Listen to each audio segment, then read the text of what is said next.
this might be the best Mafex figure that I own. The actual production's here, and well, we're back, and this time with Mafex Gambit. Here he is in his box. Bit of accessory you can see here and here. But let's take a look at his packaging. His line with an ace up our sleeves. Marvel, Mafex 131. Gambit right here. Marvel, Mafex Metacom. Just to show you that's the real thing and not a CT. On the side we have Gambit. You know, just kneel it down, hold his stick. Face of Gambit. Marvel, once again, X-Men or Mafex. In the back, your own obligatory product shot showing some of the unique accessories that he has. Just some poses that you could do with him. We will be definitely trying out some of these. And I think there's a warning sign right here. I'll try finding it. And last but not least, Gambit. And yeah, that's pretty much it for the box. Top.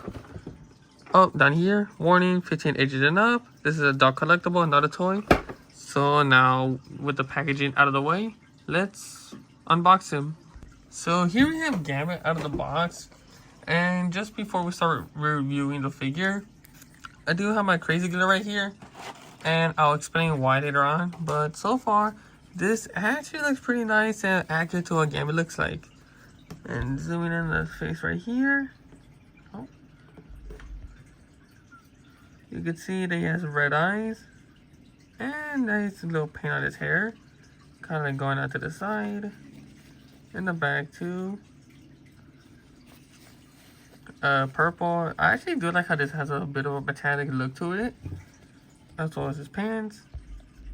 Black and silver. I actually do like the details here with the lines. I think Mafex actually did a pretty good job representing him. Of course, you can lift up his jacket.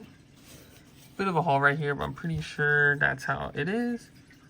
Metallic, and the proportions actually look right. He doesn't look too skinny nor too big. He actually looks just right. And yeah, the overall aesthetic of this figure is actually pretty good. I do like the coloring. And with the jacket, obviously it's wired, so you can put him in a variety of poses.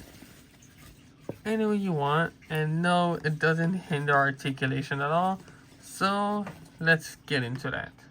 So just for a bit more freedom, I'm gonna pose him without his jacket. I will put it back on, but just for the sake of this part, let's just go over what he can do.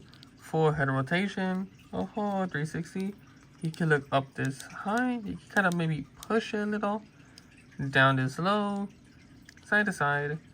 Arm full 360. Biceps full 360. Out, kind of in. Same thing for the arm, side, forward, bicep swivel.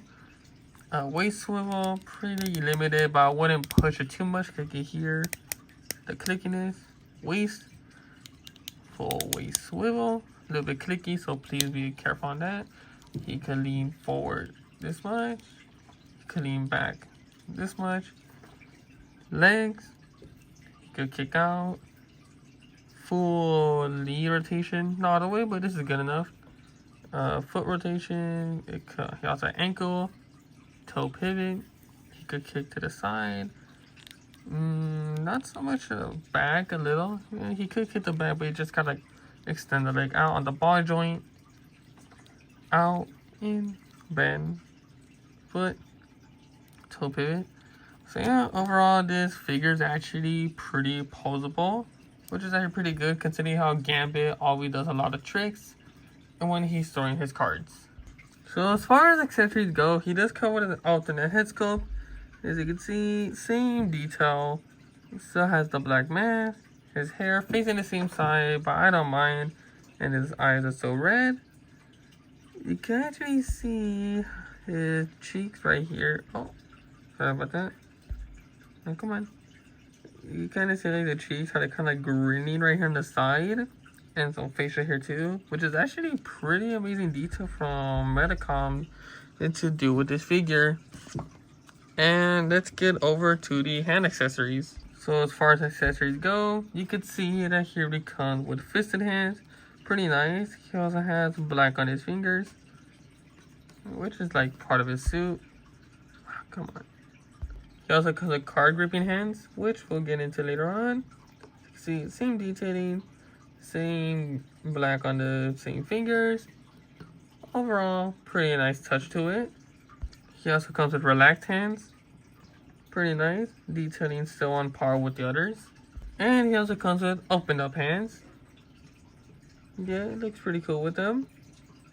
And lastly, you come with open up hands, but this one with these two connectors, which will be later explained what they're used for in the video. Lastly, he comes with his pole, as well as two little kinetic energy pieces that could connect on each side. Where though? There you go. You can see it fits pretty well on both. And lastly, two card holding effects. One with one of them and the other one with two. And yes, I put a jacket back on him just to show that articulation isn't hindered. But here he is holding these two card pieces. And yeah, overall, these are actually pretty nice. I do like the shade of purple that they use. How this is much more darker, this is much more lighter. Considering how this is just one, this is two. Overall, pretty good. You can get him into some good poses. And just to show you, still bicep swivel. You can still kind of do 360, but since it's a jacket, it's kind of limited. So please be careful when you have the jacket on, since, well, you don't want it to rip. As far as the pull goes, just make sure to slide it in carefully, little by little. Don't force it in there. Maybe, or you can also just take the hands off, like that. Actually, we're not even showing it. Just slowly do that. Put it in. As you can see, he is able to hold his pole with both hands. You just might want to balance it out, just so he's not like having his hands popped out constantly. And yeah, here he is holding a stick or a staff. And with the two kinetic pieces, you are able to make him hold it with both of them. And let me just stand him up straight. Just put him into like a bat ready pose. Yeah, as you can see, he's able to stand just fine, which is actually pretty cool. Knowing that Mafex actually spent their time with their figure to show that he just doesn't fall easily.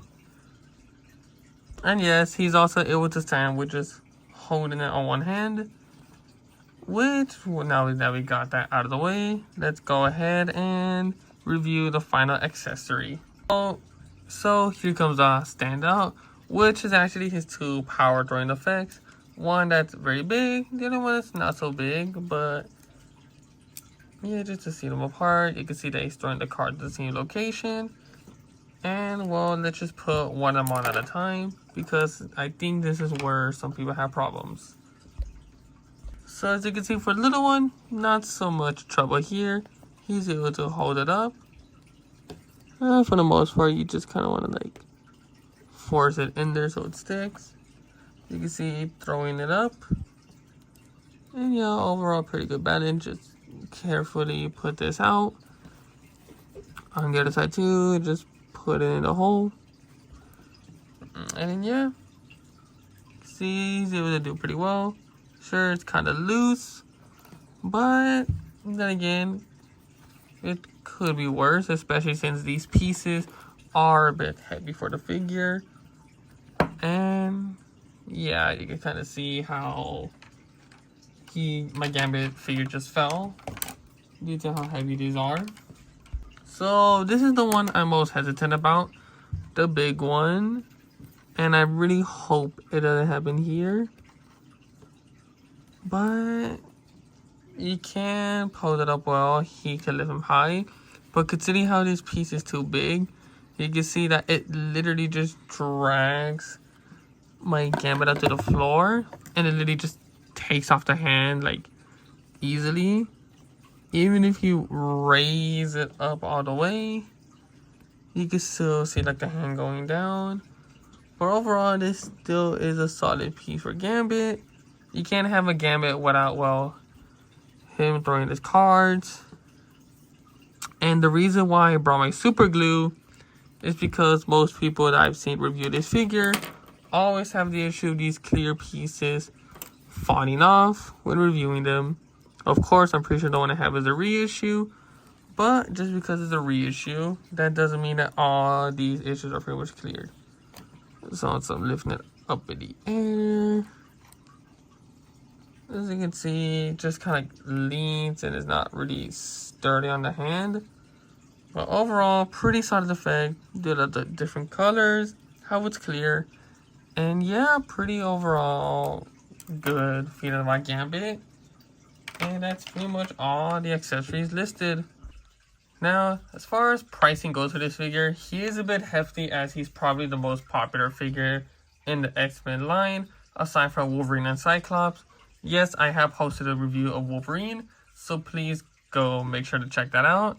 But overall, I definitely recommend this figure.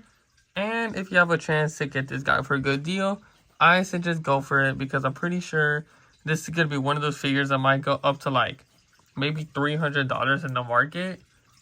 But if you can find a decent deal for this guy, I suggest go for it, because he will definitely be the highlight in your X-Men collection. And overall, I give this figure 10 out of 10. So, and please like and subscribe so I can keep making more content for you guys, as it will support my channel to grow. And please leave a like and comment what you think about this figure, if you own it or you feel like getting it yourself. This has been the Action Productions here, and I'll catch you guys next time.